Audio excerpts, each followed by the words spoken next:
come in one room so that we're able to see that impact, so that I do not duplicate what Giz is doing, what Energy Accord is doing, and we start to say, where do we have the gap, so that I plug in the small resources that I have, and we start to see impacts, so that we do not address one battery at a particular time.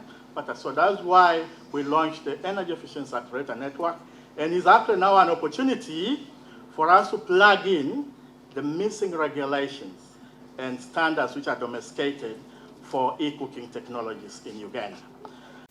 As some Ugandans shift to cleaner cooking energy, easing pressure in the environment, market players in direct contact with 80% target market emphasize the need for producers and development partners in clean cooking to consider their strategies. So then the bigger percentage don't have access to them. Therefore, these approaches cannot be sustained.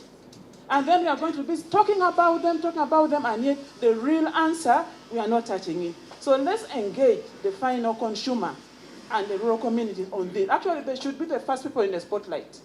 And then their ideas are the ones that should be brought forth and guide the implementation or development of approaches or energy saving, whatever, that can meet their demand.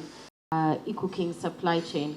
We recognize that that's definitely an issue, and as we mentioned, it's still a nascent and growing market. So I think we also have to understand that to get to that place where we all want to be, there's still steps we have to go through. There's no way we can jump from where we are now to where solar is at the same stage in a very short period. I think we all recognize also those growing pains and learning curves that market also had to go through, and that's why we are all here in this room to also see how do we learn from that to maybe also shorten how that period can go. In December 2021, the Electricity Regulatory Authority unveiled a no-tariff plan to notably cut electricity bills for both industrial and domestic cooking. Umeme is currently rolling out an initiative focused on promoting clean cooking. This effort involves evaluating, monitoring, and researching the behavioral aspects of electricity cooking to encourage the 1.8 million existing customers to transition to electric cooking. Why is Umeme structured or in a position to do that?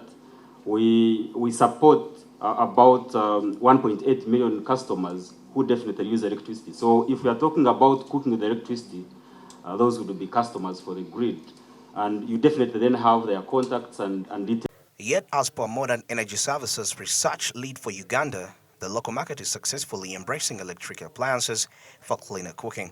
However, the challenge lies in improving awareness and facilitating access to finance for enhanced affordability. MEX is trying to support the government and also key players in the sector on accessing carbon financing to bring down those upfront costs of e-cooking appliances.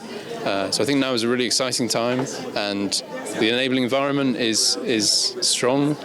Consumer awareness needs to be increased, but there's a lot of great work with UNAC on that as well. And the supply chain is where now there needs to be efforts towards strengthening the supply chain and getting more e-cooking appliances to the people.